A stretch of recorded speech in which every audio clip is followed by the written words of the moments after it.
2020, 2,300 microsiemens per centimeter. This is very important because it will be the end of the well field here. What about the brackish water plume migration? Here you have in red the brackish water plume limit in 2001. It's located in the south of the well field.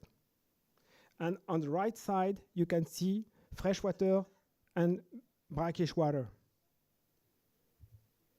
In 2016, as you can see, the brackish water plume limit is going to the north. So, conclusion, there are two salt origins, local and global.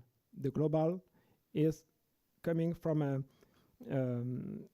groundwater flow reverse from the south to the north instead from the north to the south. So the salt is going to the north. Solution to extend AZRAQ well field lifespan. First of all, is to set up an hydraulic barrier and define optimized brackish water volume to be desalinated, or maybe re-inject some water, as you said it before. But first of all, is to set up the hydraulic barrier. Sorry, I will run faster. And what we forecast to do is first to do logging at all production well, to know exactly and define each well freshwater production capacity compared to each other. Then improve monitoring tool. It is very important to have flow meter, to have EC sensor, and to put some other GMD in the north. And then make a 3D modeling and improve the well field management rules in order to extend the lifespan of this aquifer. And instead of having the blue curve, trying to have the red one. Thank you for your attention.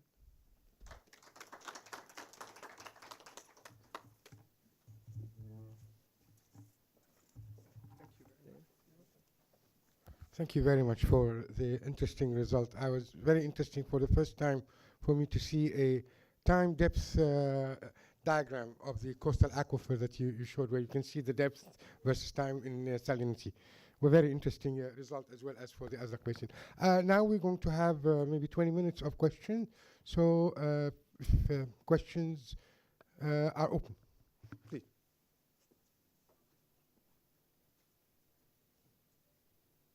Any comments on some of the presentations?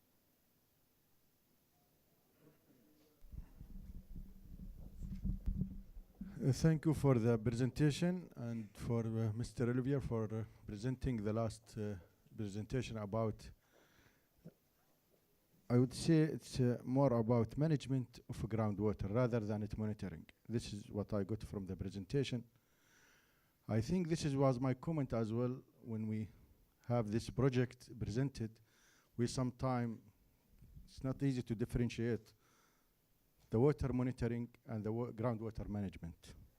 I think this project is more about groundwater management, which is decision support system that can give it to the practitioners in order to take some measures in how they can manage this, aquifer, which is, from my point of view, it's a new technology in the region. It's not well known so far, but I would like just to know, for example, if this such technology will be adopted. You know, we have just not one aquifer. We are talking about Jordan, when we have several like groundwater aquifer. How will be the application of such technology to be actually linked in a very systematic approach, decision support approach, that can give the decision makers some indication in a certain time that can take decision based on this result? I see some complicity in how this can be like applied in the entire Jordan or whole Jordan. Thank you so much.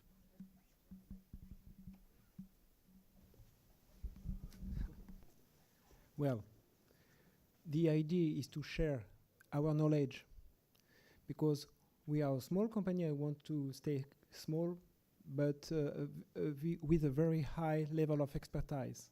So what we are going to do in each country when we work, for example, in Jordan, is to rely on local expertise.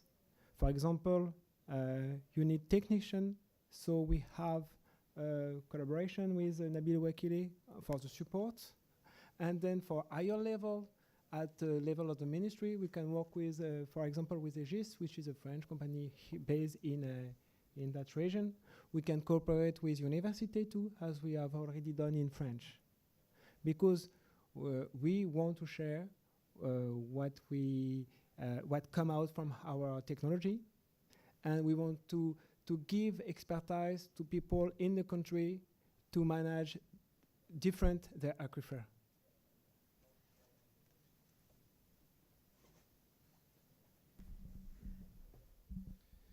If you allow me, Olivier, I would complete your answer. Jean-Marc Farrugia, Regional Director of Aegis. This study is water monitoring and water management, both, and you are right. But the most important thing is that this study is showing to our clients, the ministry, that this aquifer is really in danger.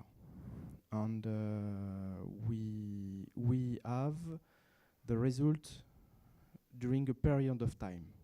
So we can observe, I mean, as Olivier showed, the problems which are increasing on this aquifer year by year. But it's not only this. Then, because of our partnership between ImaGeau and Aegis, we complete our engineering services. Here, the topic is not only to say the client there is a problem and what is the problem exactly. It's also to find solution, and you are right.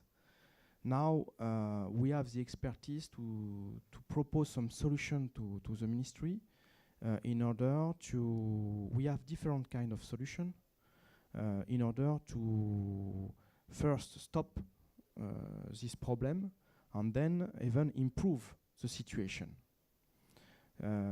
So we will see, maybe we will continue this study, but you are right on two things. It's water management, and it's not only to make a study and a report full stop. It's also then after to find solution and to propose solution to the client. Any other question? It's a comment more than a question. One of the conclusions was to pump fresh water into the aquifer or the well field. But we don't have water in Jordan. I mean, how come, I mean, you come to this conclusion? Because, I mean, even the title of the conference is Managing Water Systems Within Fragile Environments. And we already a very scarce country in water, you see. So how come, I mean, you propose this solution? Probably, I expected such a study to come up with, say, abstraction limits, or at least to give us some indication if you don't really over pump from this well field, it will recover itself by time, see? So this is what we need, because I mean, this will help us, the decision makers, to decide how much available water and how much demanded, and how much should be, I mean, or the gap in the supply demand, you see. This is what I wanted to say, and thanks for the presentation. Thank you very much. Any other comment or questions? Thank you very much. It's not a question, actually. I'd like just to get to know if you have any publication, Mr. Tuffaha, Mrs. Tuffaha, and Refaat. Do you have any publication coming out of your projects? It's very interesting. As a researcher, I'd like to see more about your research. And for Mr. Oliver, if you don't mind, can you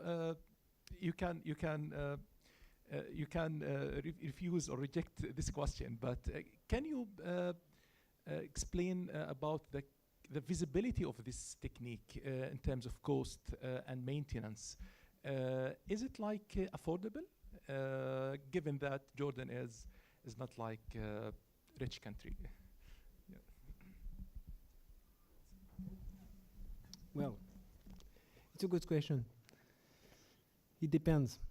I say, you know, in French we used to say it's a Normand, it's a Brittany answer. It depends, because it depends on what? On the depth, for first the depth, then the number of electrodes that you put inside on the cable, you know, and then the number of years that you want to have your data, okay? And then we make the difference between two things, the product and the maintenance. The maintenance is done by a local partner. It's not done by ImaGeau, but we support our local partner. So the maintenance, data, and the technical part inside the box is made, and it's not very expensive because you only have to change some parts sometimes in the box or change battery, okay? But to give you an example of price, because I think you need this kind of idea, one price for the system for 100 meter with 70 electrodes running 3 years was in the project around 30,000 euro. Okay? 30,000. Yeah, for 3 years of data. And then we give the hand to Mr. Wakile and Wakile Corporation for the maintenance. Okay? And it depends. For another example, if it is shallow, below 50 meters, for example, it could be 10,000 euro. Okay? So what is your feedback about the price? This question should go to Ministry of Finance. But I think it's it's affordable. Yeah. Okay. Yeah. Thank you. Regarding the publications, we are now in the process to publish this study, but the final report is available at research fund, scientific research fund at the Ministry of Higher Education. Okay, thank you.